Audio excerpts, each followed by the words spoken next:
할렐루야. 영락교회 새로운 가족이 되신 여러분들과 또 아침부터 이 시간까지 예배의 자리를 지키시는 우리 영락교회 모든 가족들에게 하나님의 큰 은혜, 예배하신 은총이 있는 시간 되시기를 소원합니다. 간단한 퀴즈 하나 내도록 하겠습니다. 긴장할 건 아니고요, 본문을 읽으셨으면 쉽게 맞출 수 있는 겁니다. 예수님께서는 마리아가 예수님을 낳고 마리아가 또 다른 형제를 낳았을까요? 안 낳았을까요? 그렇죠, 나왔죠. 왜 그렇습니까? 오늘 본문에 예수님의 동생들이 나오기 때문입니다.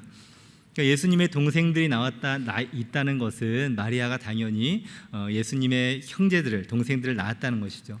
그런데 제가 이 질문을 하는 까닭은 우리의 이웃에 있는 가톨릭에서는 마리아가 평생 동정녀였다라는 것을 주장하기 때문에 예수님의 형제들이 없다라고 이야기를 합니다.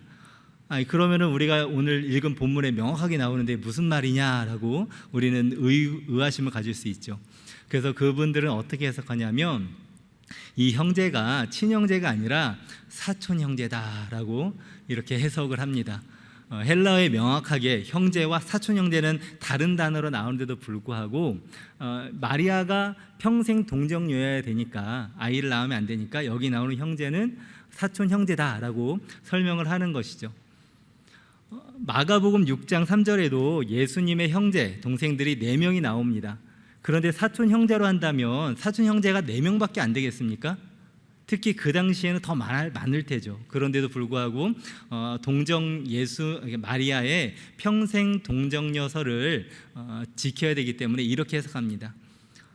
정교회라고 있는데 정교회에서는 이 해석이 도저히 좀 말이 안 되잖아요. 그래서 그들은 어떻게 이를 해석하냐면, 그들도 정교회도 마리아가 평생 동정녀였다라고 이렇게 주장하기 때문에 여기서의 형제는 다른 이종 사촌이 아니라 요셉의 전처의 수생이었다고 얘기합니다. 배다른 동생, 참 노력 많이 하죠. 이렇게 마리아가 평생 동정녀여야 되니까 이 성경에 나오는 단어들도 막 이렇게 해석을 하는 거예요. 참 힘들게 믿는 것 같은데 그러다 보니까 의로운 요셉이라고 칭해졌던, 의로운 사람이라고 칭해졌던 요셉을 결혼을 2번 이상한 사람으로 만드는 겁니다. 왜 마리아가 평생 동정녀여야 됩니까?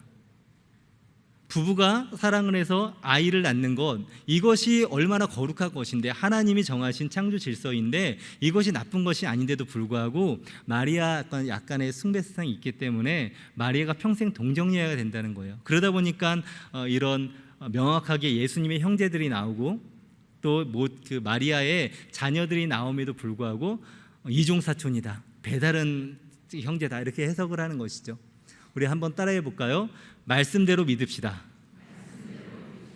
성경에 나오는 것대로 받으면 되는 거예요. 예수님은 동정녀 마리아에게 낳기 때문에 첫째 장자 아들이죠. 그리고 그 동생들이 있는 것입니다. 그리고 오늘 본문에서는 그 형제들과 누이들이 모친 마리아와 함께 예수님을 찾아온 사건이 나오는 것입니다. 그런데 여기 그 마리아의 그 귀한 아들인 예수님께서 멀리 찾아온 예수님을 향해서 우리가 언뜻 보기에는 불효막심한 듯이 이야기하는 것이 오늘 본문에 나와요. 무슨 사유가 있기 때문에 이런 이야기들이 진행되는 걸까요? 예수님께서는 이제 공생애를 시작하시고 권세 있는 가르침, 그리고 귀신을 쫓아내시고 병자를 치유하시는 등 많은 사람의 주목을 받습니다. 많은 사람들이 예수님 앞에 나아오고 가르침을 받으려 하고, 저분이 혹시 그 선지자 아닌가, 메시아 아닌가, 그런 기대를 가지고 사람들이 모이기 시작합니다. 이 사건이 일어난 곳은 가버나움이라는 곳인데, 가버나움은 예수님이 주로 활동했던 갈릴리 바다에 인접해 있는 도시입니다. 거기서 제자들도 부르고 많은 사역을 하셨었죠. 그곳은 주요 교통지여서 또 상업의 중심지고 또 군사시설, 로마의 군대가 주둔했던 큰 도시입니다. 당시에는 대리석 건물이 많지 않았는데도 불구하고 그 가버나움에서는 대리석 건물들이 많이 나왔다고 해요.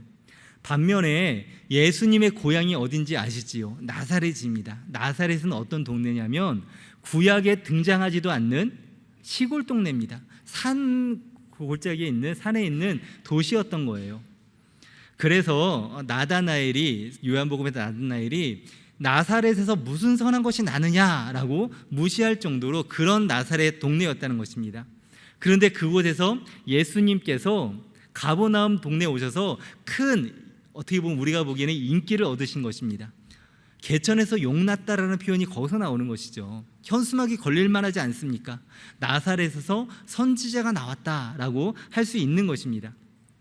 본문의 상황도 가버나움에서 예수님이 기적을 행하시고 가르치시고 하자 식사할 겨를도 없이 무리들에게 둘러싸여서 가르침을 전하고 있을 때에 예수님께서 고향 나사렛에서 형제들과 같이 찾아옵니다. 그런데 예수님이 인파에 이렇게 둘러싸여 있자 그 안까지 가지 못하고 사람을 보내어서 예수님이 왔다고 알려주는 것이죠. 나사렛에서 가버나움까지는 대략 50km 정도입니다.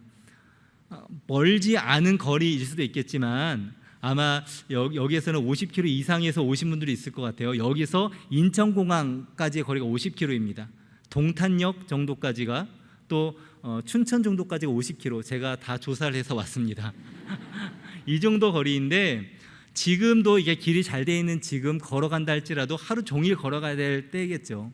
근데 이 시대에 길이 잘 돼 있겠습니까? 안전이 보장되겠습니까?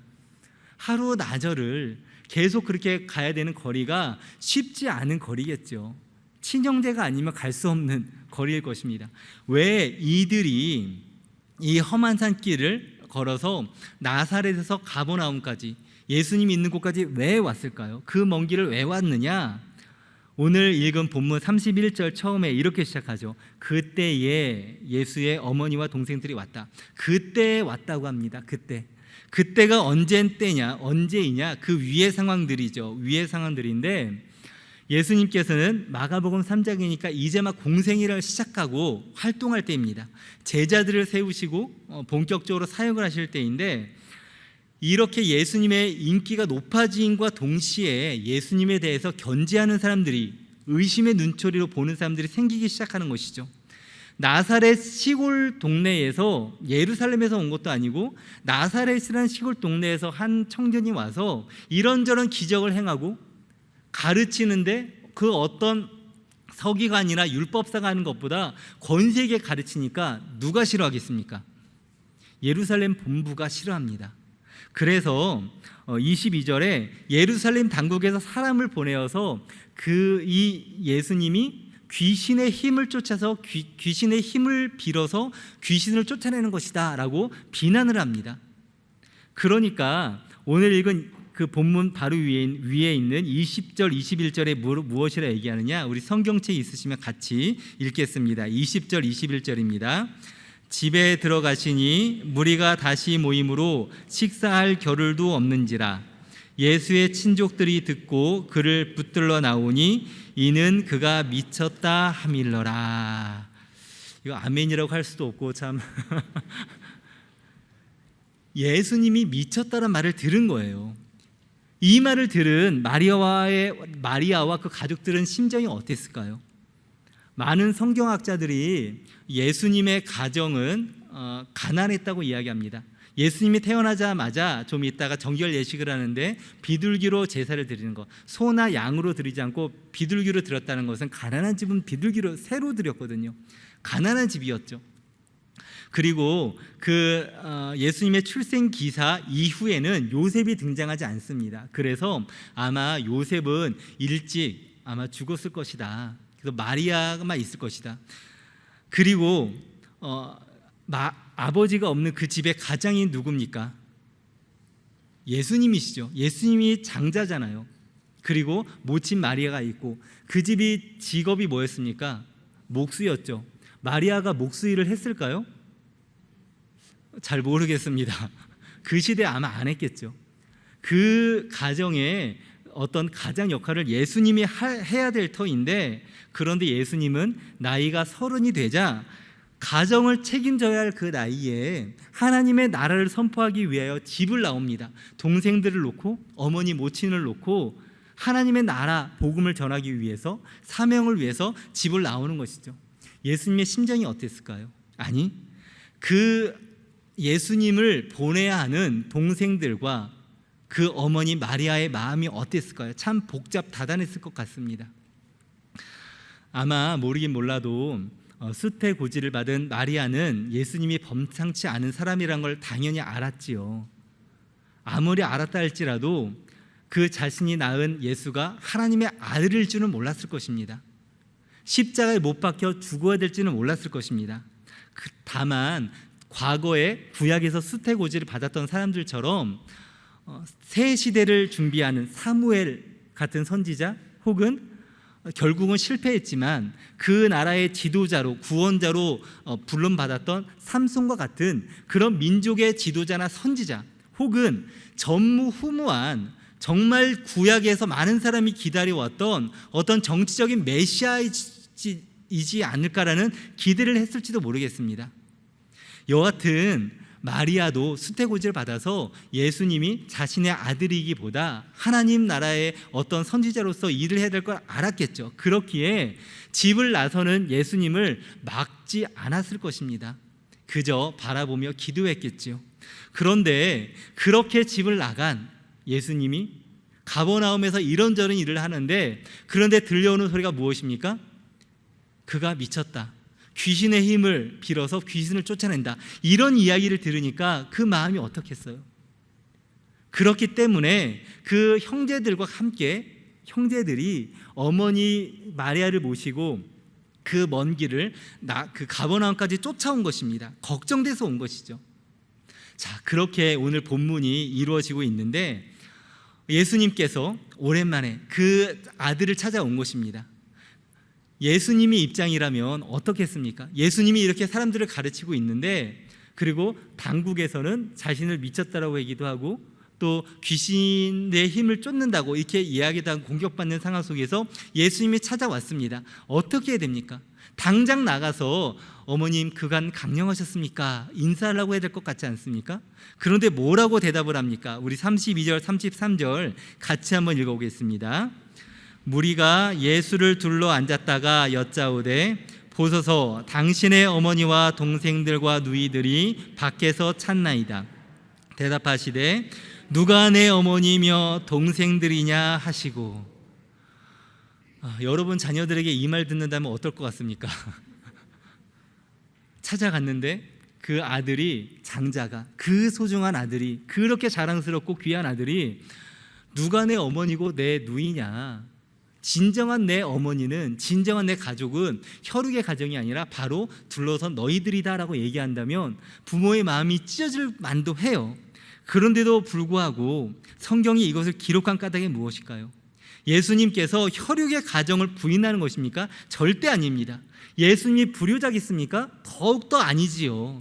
그것은 성경이 이야기하는 것과 아닙니다. 그럼에도 불구하고 예수님께서 그 사람들이 모인 자리에서 이렇게까지 이야기하는 까닭이 무엇이냐?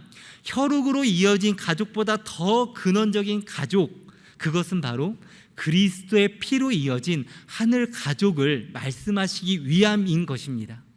하늘 가족이죠. 우리 그리스도인들에게는 혈육의 가정을 하나님이 선물로 주셨지만 더 큰 혈육의 가정만이 아닌 더 넓은 차원의 가족이 있습니다. 바로 그리스도 안에서의 한 가족이라는 것이지요. 예수님은 이 상황들을 빌어서 하나님의 가족으로 우리 모두를 초청하는 것입니다.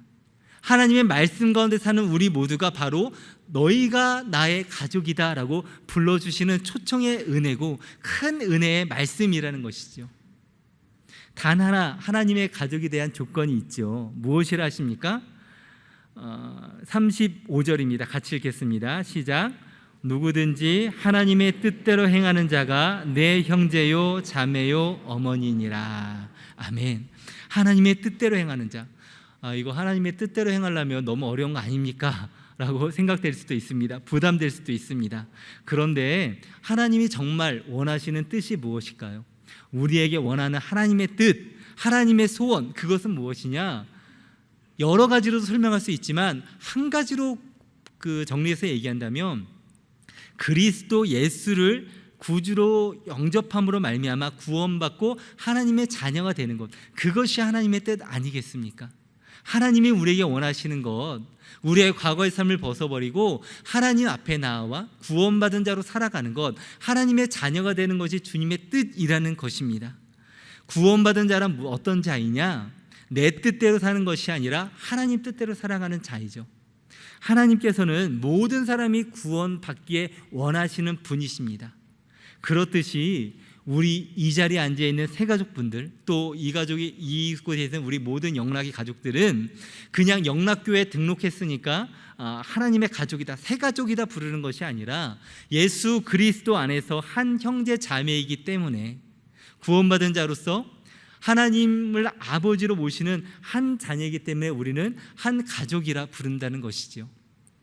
즉 이것을 다른 표현을 한다면 우리 모두가 하나님을 아버지라고 부르기 때문에, 한 아버지를 가졌기 때문에 우리는 가족이라고 부를 수 있는 것입니다. 제가 예전 교회를 섬길 때에 이게 새 가족을 맡아서 한 적이 있는데, 그때 중년의 한 남성이 새 가족으로 등록하셔서 새 가족 교육을 한 적이 있습니다. 그분은 이제 교회를 전혀 안 다녀본, 교회를 전혀 모르는 분이었습니다. 그래서 새가족 선물로 요한복음 3장 16절이라는 책, 요 3.16이라는 책을 들었더니 처음에 나중에 얘기하기를 이거를 요 3대 16인가 요 3시 16분인가 이거를 잘 몰랐다고 나중에 이야기하시더라고요. 근데 그런 분이 충실하게 과정을 다 마치시고 또 나중에 또 일정한 기간이 지나서 세례 교육까지 받으시고 세례를 받으시고 간증을 하실 때 지금 인상 깊어서 제가 기억을 하고 있습니다. 그분은 철저한 그 불교 집안에서 자라나셔서 교회를 전혀 모르는 분이었어요. 어렸을 때 교회 뭐 하나 그 얻어먹으러 가기도 하잖아요. 보통 군대에서는 초코파이 하나로 먹으러 가는데 이분은 그냥 그렇게라도 교회를 안 다녀본 전혀 모르는 분이었습니다. 그런데 이분이 어쩌다가 그 기독교인 아내를 만나가지고 같이 가정을 이루어 살게 됐어요. 그리고 아이를 낳고 살아가는데 이 아내가 아이를 데리고, 아내도 교회를 다니고 아이도 아이를 낳자 아이를 데리고 교회를 다니기 시작합니다. 그런데 이 남편 보기에 아내가 교회를 다니는 것, 자녀가 교회 다니는 것을 싫어하지 않았대요. 왜냐하면 그래도 교회 가면 다 좋은 말 하고, 그래도 교회 가면 좀 착하게 살기도 하고, 자녀 교육할 때 요즘 얼마나 어렵습니까? 근데 교회 가면 그래도 좀 착하게 살지 않을까, 그런 어떤 인간적인 생각이 있는 것이죠. 그래서 아내가 가는 것과 자녀가 가는 것을 기꺼이 보냈다고 합니다. 그리고 주일날 자기는 혼자 집에서 편하게 쉬니까 그것도 좋더라라고 이렇게 얘기를 하더라고요. 그렇게 이렇게 시간이 지나고 본인은 사회에서 열심히 일하고 피곤하고 지치고 살아가고, 아내와 또 아이는 교회를 열심히 출석하다가 어느 정도 시간이 지나고 이제 아이가 청소년 정도가 되었을 때 그 남편분이 그 중년 남자가 어느 날 이렇게 좀 지쳐 있다가 그 아들 방을 딱 봤는데 어떤 기도문이 있더래요. 기도문. 그런데 그냥 기도문인지 몰라서 첫 문장을 보는데 기분이 나쁘더랍니다. 왜 그러냐면 첫 문장이 이렇게 시작하더래요. 아버지 하나님, 아니 내가 자기를 낳아주고 길러주고 온갖 수고를 다 했는데 내가 아버지인데 누구한테 아버지라고 하냐라고 그런 마음이 들었다고 하더라고요. 뭐 우리야 당연히 하나님을 아버지로 고백하고 그것이 익숙한 표현이고 뭐 어떤 고민도 안 하고 이렇게 이야기하지만, 그분은 그 하나님을 아버지라 부르는 그 자녀가 그렇게 부르니까 처음에 기분이 나쁘다라고 이렇게 느꼈다고 간증을 하더라고요. 근데 그러다가 이런저런 일련의 사건들이 있고 교회에 어떤 초청잔치로 교회를 오게 돼서 교회를 다니게 되고 이렇게 믿음 갖고도 있다가 새가족 교육까지 받고 또 세례교육 받으면서 이래서 하나님을 아버지라 부르는구나 알게 되었다고 합니다. 그리고 마지막에 나의 아들이, 자신의 아들이 하나님을 아버지라 부르는 것처럼 나도 하나님을 아버지라 부르니 너무 감사하다고 고백을 하는 걸 들었습니다. 그러면서 아들의 아버지와 내 아버지가 같으면 족보가 어떻게 되는 건가 라고 뭐 이렇게 얘기도 하면서 이렇게 간증을 하던 걸 들었습니다. 하지만 중요한 건 무엇입니까? 하나님을 누구의 하나님이 아니라 나의 하나님으로 부를 수 있다는 것, 이것이 큰 은혜이고 가장 큰 축복, 그것을 누리게 됐다는 것이죠. 사실 예수님을 믿음으로써 얻을 수 있는 가장 큰 축복이 무엇이겠습니까? 지옥 갈 인생이 천국 간다, 당연하겠죠. 이 땅을 살아가면서도 하나님을 믿는 믿음으로 염려 근심 없이 기쁨과 감사로 천국의 삶을 살아갈 수 있다는 것, 힘들 때 기도할 수 있는 능력이 있다는 것, 부를 이름이 있다는 것, 그것도 큰 또 복입니다. 또 이런저런 어려움이 있을 때 기도함으로 말미암아 실제적으로 어떤 위기를 극복하고 건강이 회복되고 경제적인 위기가 해결되고 어떤 깨어진 관계들이 회복되는 그런 은혜를 누리는 경우들도 많습니다. 여러 가지 얻는 축복들이 있지만 가장 근본적인 축복이 무엇이냐? 가장 근본적인 은혜가 무엇이냐? 바로 하나님의 자녀가 된다는 것, 하나님을 아버지라 부르는 것 아니겠습니까? 요한복음 1장 12절에 유명한 구절이죠. 영접하는 자 곧 그 이름을 믿는 자들에게는 하나님의 자녀가 되는 권세를 주셨으니, 영접하는 자에게 하나님의 자녀가 되는 권세를 주셨다. 자녀됨의 권세가 있다는 것입니다. 전능하신 하나님을 아버지라 부를 수 있는 권세, 그것이 우리에게 있는 것이죠. 아무쪼록 이곳에 계신 모든 새가족분들 포함한 우리 모두 하나님의 아들로서의 권세를 날마다 누리며 사는 우리 모두 되기를 소원합니다. 참으로 자녀됨이라는 것은 축복이자 권세입니다. 저는 한 15, 16년 전에 몽골에 1년 동안 선교를 다녀온 적이 있는데 그곳에서 이런저런 일을 경험하는데, 그곳에서 청년들을 가르치면서 청년들이 제가 살던 집에, 하숙하던 집에 놀러 오던 때가 있었습니다. 놀러 오면 그런데 그들이 이제 공산 문화, 네 것도 내 거고 내 것도 네 거다라는 어떤 그런 공산 문화 때문인지, 아니면은 문화적인 차이가 있는지, 아니면 그 대부분이 어려운 가정들이었는데 그래서 교육을 잘 못 받아서 그런지 그 친구들이 우리 집에 오면 가장 먼저 인사를 하고, 박시아 센베노 인사를 하고, 그리고 바로 냉장고 가서 냉장고 문을 엽니다. 그리고 먹을 게 있나 보고 그냥 막 먹어요. 그래서 처음에 좀 당황했던 경험이 있습니다. 만약에 우리 여러분들의 자녀의 친구가 집에 와서 자기 집처럼 냉장고 문을 열고 막 먹을 거 먹는다면 어떻게 되겠습니까? 사랑하는 관계에 있는 친구라면, 아이라면 그러면 안 된다라고 교육을 시켜야 될 것이고, 뭐 그런 깊은 관계가 아니라면 속으로만 욕을 하겠죠. 아예 모르는 사람이라면, 모르는 사람이 집에 와서 냉장고 문을 열고만 먹는다 그러면 어떻게 됩니까? 당장 112에 신고를 해야겠죠. 절도죄로, 가택 침입죄로 신고를 해야겠죠. 그런데 우리가 살고 있는 집에 냉장고 문을 막 열고 마음껏 먹어도 뭐라고 하지 않는 사람이 있습니다. 누굽니까? 우리의 자녀들이죠. 우리의 자식들이죠. 심지어 그들은 우리들이 열심히 일해서 산 집을, 전세받은 집을 자기 집이라고 합니다. 자기는 그 집을 사는데 어떤 일만의 도움도 하지 않았으면서 자기 집이라 그래요. 왜 그렇습니까? 부모의 것이 내 것이기 때문이죠. 부모의 것이 내 것이기 때문에, 그렇기 때문에 자녀의 됨이라는 것은 부모를 그대로 승계하는 것입니다. 제가 청소년 지도할 때 종종 학생들에게 물어봅니다. 너네가 부모님한테 문제집 사달라고 당당하게 요청하는 이유가 뭐냐? 부모가 너희가 뭘 사달라고 할 때, 밥 달라고 할 때 밥을 줘야 될 이유가 무엇이냐? 라고 물으면 뭐라고 대답하겠습니까? 엄마니까, 아빠니까, 부모니까. 그 외에는 다른 답이 없습니다. 우리가 자녀들에게 문제집을 사주고 공부를 하게 하고 바르게 키우려고 하는 이유가 뭡니까? 부모니까이죠. 부모니까. 그 외에 어떤 이유가 있겠습니까? 당위 명제, 당연한 거란 것입니다. 요한일서 5장 14절에 그를 향하여 우리가 가진 바 담대함이 이것이니 그의 뜻대로 무엇을 구하면 들으심이라 라고 말씀합니다. 왜 담대하냐? 담대히 구할 수 있는 이유가 무엇이냐? 바로 우리가 하나님의 자녀이기 때문입니다. 하나님의 자녀됨의 권세로 담대히 하나님께 나아갈 수 있다는 것이지요.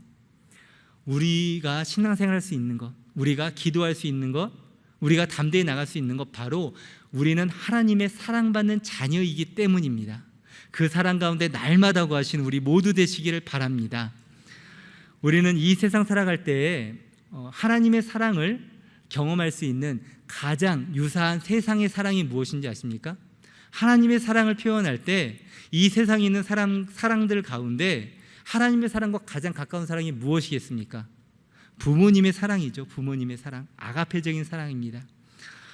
그런데 저는 제가 영등포에 있는 모 교회를 섬길 때에 아이들에게 하나님의 사랑을 설명할 때 부모님의 사랑을 이야기하면서도 참 불편했던 적이 있습니다. 왜냐하면 한 여학생 때문인데 참 신앙생활 예쁘게 하던 여학생이었어요. 그 고등학생이었는데 고등부 임원도 하고 새벽에 고등부가 그때는 새벽 예배도 있었습니다. 고등부 자체에 새벽 예배도부터 나와가지고 찬양대도 하고 찬양팀도 하고 오후에 제자훈련도 받고 하루 종일 교회에서 살아가는 그런 아이였습니다. 그런데 그 아이는 그 앞에 그 쪽방촌에서 할머니라 사는 아이였는데 부모가 없었거든요.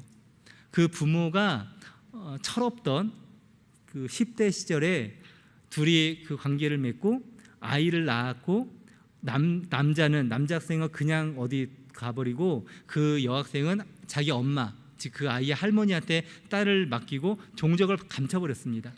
그러니까 할머니랑만 살고 있는 거예요. 그 아이가 워낙 믿음이 좋아서 항상 맨 앞자리에 앉습니다. 그래서 제가 그 설교를 하다가 부모님의 사랑에 대해서 부모님 너 이렇게 사랑하듯이 하나님이 너를 사랑한다 라고 얘기하는데 그 아이가 눈앞에 있으면 부모의 사랑을 경험해 보지 못한 이 아이가 그걸 어떻게 받아들일까 참 마음이 지금 이렇게 신경이 쓰였었습니다. 수련회를 가도 아이들에게 지금 회개할 수 있는 좀 이렇게 시간을 갖잖아요.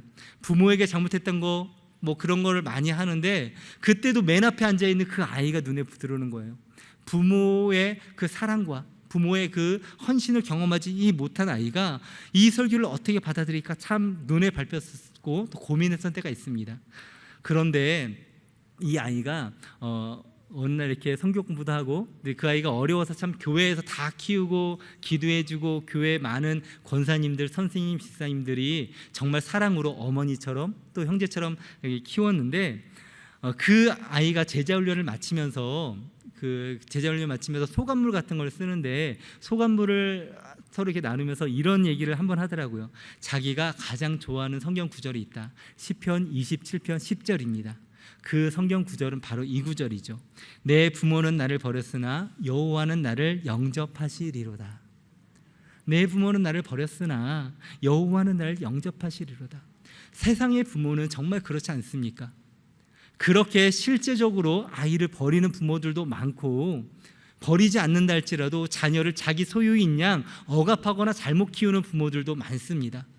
잘못된 부모상을 가지고 자란 사람들도 있고 억압된 왜곡된 부모상을 가진 사람들도 있습니다. 가지 많은 나무 바란 자를 없다고 가정으로 말미암아 상처와 갈등과 고통이 많은 사람들도 있지요. 하지만 시편 27편 시편의 10절의 고백과 같이 우리의 진정한 아버지이신 하나님은 우리를 포기하지 않으십니다. 세상의 모든 것은 우리를 떠나고 모든 사랑은 변해갈 수밖에 없지만 하나님의 사랑은 결코 변치 않는다는 이 사실을 꼭 붙잡으시기 바랍니다. 우리는 그리스도의 피로 엮어진 하나님의 가족입니다. 에베소서 2장 13절에 이렇게 얘기하죠. 이제는 전에 멀리 있던 너희가 그리스도 예수 안에서 그리스도의 피로 가까워졌느니라. 이해 타산에 따라서 맺고 끊는 관계가 아닙니다. 우리는 하늘가족 공동체 안에서 서로 위로하며 함께 웃고 함께 우는 그리스도의 피로 엮어진 아름다운 가족, 그것이 바로 우리 영락가족 공동체인 줄 믿습니다. 우리가 어려울 때 어깨를 빌려주고 손 내밀어주며 이끌어줄 가족이 우리가 있다는 것 참 큰 힘이 됩니다. 어려운 자들을 돕고 믿음의 가정들을 더 도우라는 말씀처럼 돕기도 하고 기도도 하고 중보도 하는 우리 형제 자매가 있다는 것이 얼마나 큰 힘이 됩니까? 하지만 더 큰 복은, 큰 은혜는 무엇이냐? 무엇보다도 가족 때문에 가장 큰 축복은 하나님께서 우리의 아버지 되신다는 것입니다. 그 하나님이 우리의 아버지 되신다는, 우리를 책임져 주신다는 그 믿음 가지고 그 사랑과 축복 가지고 날마다 권세 있는 그런 그리스도의 삶을 살아가시는 우리 모두 되시기를 예수님의 이름으로 축원합니다. 아무쪼록 하나님을 아버지라 고백하며 그 사랑 가운데 든든히 서가는 우리 새가족분도 되시고 또 여기 모여있는 모든 헌가족들도 되시기를 예수 그리스도의 이름으로 축원합니다. 함께 기도하시겠습니다. 사랑의 하나님 아버지, 우리를 하나님의 자녀 삼아 주시며 또 영락의 가족으로 불러주시어서 믿음의 교제 가운데 살게 하시니 감사드립니다.